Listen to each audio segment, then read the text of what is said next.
লাজুর সঙ্গে দেখা করে লাজুর হাত ধরে পুরনো সব কথা জানতে চাইলো অনুভব। অন্যদিকে জগাকে দিয়ে লাজুকে ফাঁসানোর ব্যবস্থা করলো বনলতা। হ্যাঁ বন্ধুরা, এমনটা দেখা যাবে। তাই সম্পূর্ণ জানতে ভিডিওটিতে লাইক দিয়ে চ্যানেলটি সাবস্ক্রাইব করে দেখতে থাকুন। গল্পের শুরুতে দেখা যাবে অনুভব বসে বসে ভাবছে লাজুর সঙ্গে দেখা করলে লাজুর পিছু নিলে কি আমি আগের পুরনো কথা মনে করতে পারবো? আচ্ছা, লাজুকে অনুসরণ করাটা কি আমার ঠিক হবে? আমি তো কিছু বুঝতে পারছি না। লাজু মেয়েটার কাছে সব প্রশ্নের উত্তর রয়েছে। আমার কি করা উচিত এখন? ঠিক তখনই বনলতা চলে আসে আর এসে বলে, অনুভব তুমি এখানে কি করছো? তখন অনুভব বনলতাকে দেখে অবাক হয়ে যায়।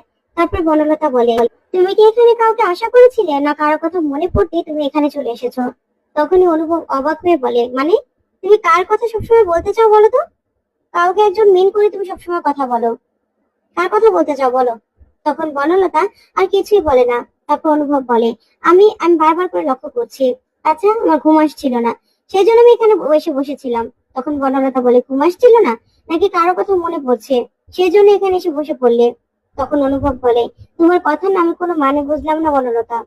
তখন বনলতা চুপ হয়ে যায় আর বলে, আচ্ছা ঠিক আছে, ঘরে চলো। ওইদিকে অনুভব মনে মনে বলে, বনলতা তো কারো কথা না কারো কথা বোঝাতে চাইলো। আচ্ছা, ও কাকে নিয়ে সবসময় আমাকে সন্দেহ করে? না না, আমাকে জানতেই হবে। আমার লাজুর কাছে যেতে হবে, তারপরে দেখা যাবে। ওইদিকে ক্লাস করতে গিয়ে লাজু ওর বন্ধুদেরকে সব কথা বলে। তখন ওর বন্ধুরা বলে, আচ্ছা লাজু, তুই কি রে, আমাদেরকে বলবি না? ফোন করতি, ফোন করে বলতি ওই অসভ্য লোকগুলোর কথা। তখন লাজু বলে, ফোন করে কি বলতাম বলতো? ওরা তো আমার দিকে তাকিয়েছিল আর ওরা আমাকে বলতে দিত বলতো, সেজন্য তো আমি বলতে পারিনি। তখনই মৃত্তিকা বলে, শোন, তোর পুলিশে কমপ্লেন করা দরকার। তুই এই কলেজ ছুটি হওয়ার পরেই পুলিশে কমপ্লেন করতে যাবে আমাদের সঙ্গে থানায়।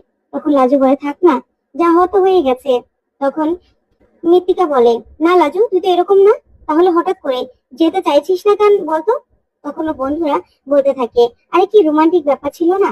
লাজু, গুন্ডারা দৌড়াচ্ছে, লাজু গিয়ে এক রাজপুত্রের সামনে গিয়ে পড়লো।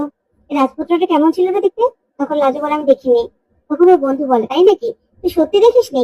তখন লাজু বলে, হ্যাঁ রে, আমি দেখিনি, আমি খেয়াল করিনি। তখনই দেখা যাবে ক্লাসের জন্য মৃত্তিকা আর ওর বন্ধু চলে গেলেও বিশু লাজুকে বলে, আচ্ছা লাজু, এবার আমাকে বলতো ব্যাপারটা কি, তুই পুলিশের কাছে কেন যেতে চাস না? তখন লাজু বলে, ছাড় না এসব কথা, গিয়ে আর কি হবে? তখন বিষ্ণু বলে, না, বল কি হয়েছে, তুই আমাকে বন্ধু ভাবিস তো? তখন লাজু বলে, বেস্ট ফ্রেন্ড ভাবি। তখন ওর বন্ধু বলে, তাহলে বল আমাকে কি হয়েছে? তখন লাজু বলে, জানিস গাড়িতে কে ছিল? তখন বিষ্ণু বলে, প্লিজ বলিস না যে অনুভবটা ছিল।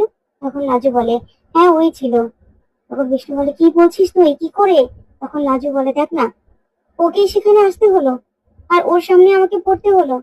ওনার মাথায় আঘাতও পেয়েছে আমার জন্য। আমি না চাই না ওর সঙ্গে আমার আর দেখা হোক আর ঝামেলা পোহাতে।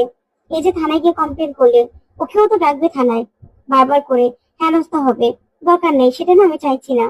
তখন ও বন্ধু বলে, দেখ, এত কথা আমরা জানতে চাই না, ওই অনুভব দেওয়া তো চাইবে যে তুই গিয়ে পুলিশে কমপ্লেন কর, ওই দোষীগুলো শাস্তি পাক, আর কোনো মেয়ের সঙ্গে যেন ওরা এরকম করতে সাহস না পায়। তখন লাজু বলে, হ্যাঁ ও আমাকে বারবার করে বলছিল থানায় যেতে, কিন্তু আমিই না যাইনি। তখনই ওর বন্ধু বলে, ব্যাস, আর কোনো কথা শুনতে চাই না। তারপরে দেখা যাবে বিকেল বেলা অনুভব গাড়ি নিয়ে লাজুর কলেজের সামনে দাঁড়িয়ে আছে। ওইদিকে অনুভব বলে, আচ্ছা, আমার কি এখানে আসাটা উচিত হয়েছে? এই লাজবন্তী মেয়েটা কে? আমি তো ভাবতেই পারছি না যে আমি এই মেয়েটাকে কোনোভাবে চিনতে পারি। আর ওর সঙ্গে আমি এত বাজে ব্যবহার করেছি, তারপরেও এই মেয়েটা আমাকে কেন কিছু বলেনি? কোনো একটা সম্পর্কের জন্য ও আমাকে কিছু বলেনি। তাহলে কি সম্পর্ক হতে পারে? আমি তো সেটাই বুঝতে পারছি না। আমি না কাকে জিজ্ঞাসা করব কিছু বুঝতে পারছি না। আমার পুরোনো কথাগুলো মনে পড়া দরকার। আচ্ছা, তাহলে এটাই কি আমার ডেস্টিনি?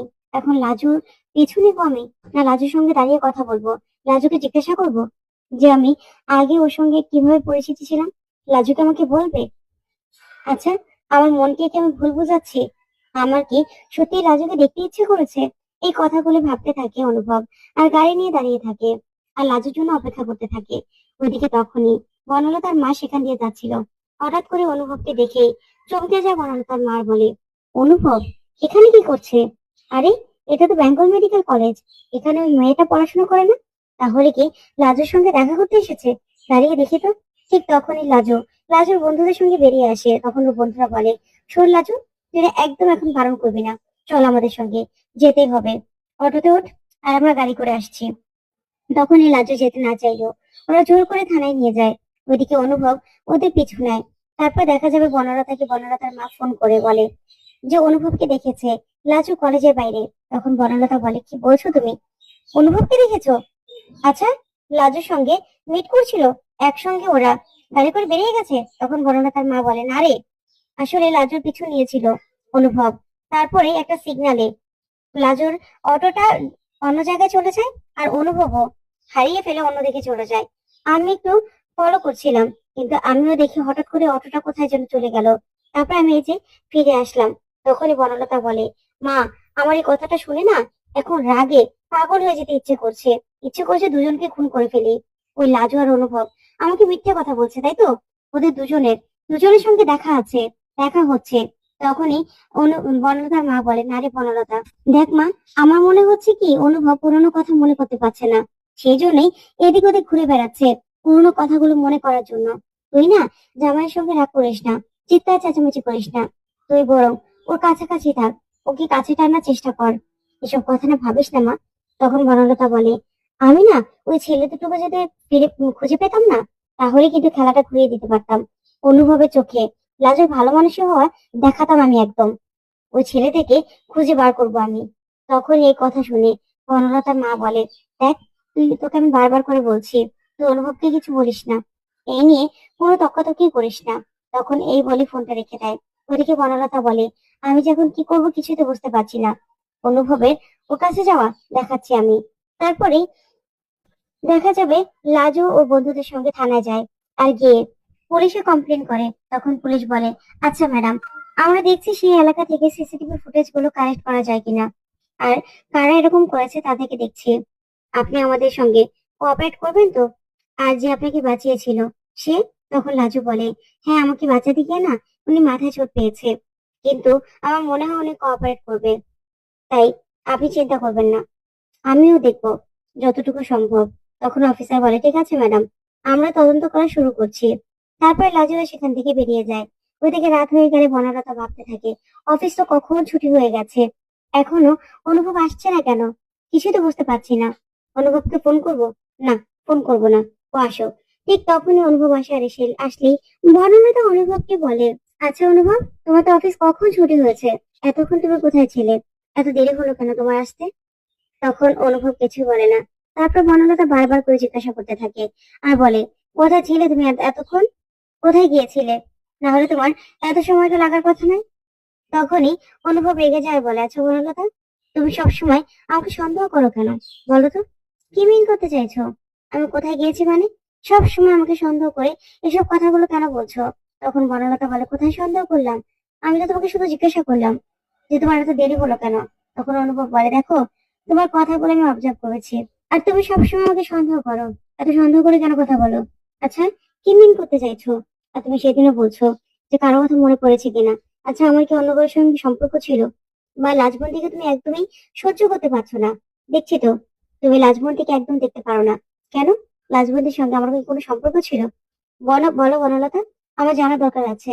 আমার পুরোনো কথা আমি কোনো কিছু মনে করতে পারছি না, আমার মনে করার দরকার আছে। বলো, লাজুর সঙ্গে কি আমার কোনো সম্পর্ক ছিল? আর লাজুর সঙ্গে তোমার সম্পর্ক হওয়ার কিছুই দেখছি না আমি। ওর সঙ্গে আমার সম্পর্ক হবে কি করে? কিন্তু তারপরেও তুমি লাজুকে কেন দেখতে পাচ্ছ না, সহ্য করতে পারছো না? ওকে নিয়ে আমাকে নানান কথা শোনাচ্ছ কেন বলো তো? তখন দেখা যাবে বনলতা নাটক করে অনুভবকে জড়িয়ে ধরে আর বলে, অনুভব, আমিও তো তোমাকে খুব ভালোবাসি, বলো। আমার আর তোমার সম্পর্কটা একদম নর্মাল ছিল, আর বাড়ির সবাই তো চিন্তা করে। আর এখন তুমি আমাকে না তোমার কাছে ঘেঁষতে দাও, না তোমার কাছে আমাকে যেতে দাও। কি করবো বলো তো? সেই জন্য আমি এগুলো বলে ফেলি। তুমি প্লিজ এরকম কিছু মনে করো না। তখনই অনুভব মনে মনে বলে, কি করব আমি? ওইদিকে দেখা যাবে সকাল হলেই অনুভবকে থানা থেকে ফোন করে, যাতে থানায় গিয়ে ওই আসামিদের চিনতে হেল্প করে অনুভব। তখনই অনু এসে অনুভবকে বলে, তোকে থানা থেকে ফোন করেছিল ওই যে লাজুর ইনসিডেন্টের ব্যাপারে। তখন অনুভব মনে মনে ভাবে, আচ্ছা, থানায় গেলে কি লাজুর সঙ্গে আমার দেখা হবে? তখনই অনুভব বেরিয়ে পড়ে। ওইদিকে বনলতা সুদেবকে বোঝানোর চেষ্টা করে, যাতে লাজুকে এসে নিয়ে যাওয়ার চেষ্টা করে।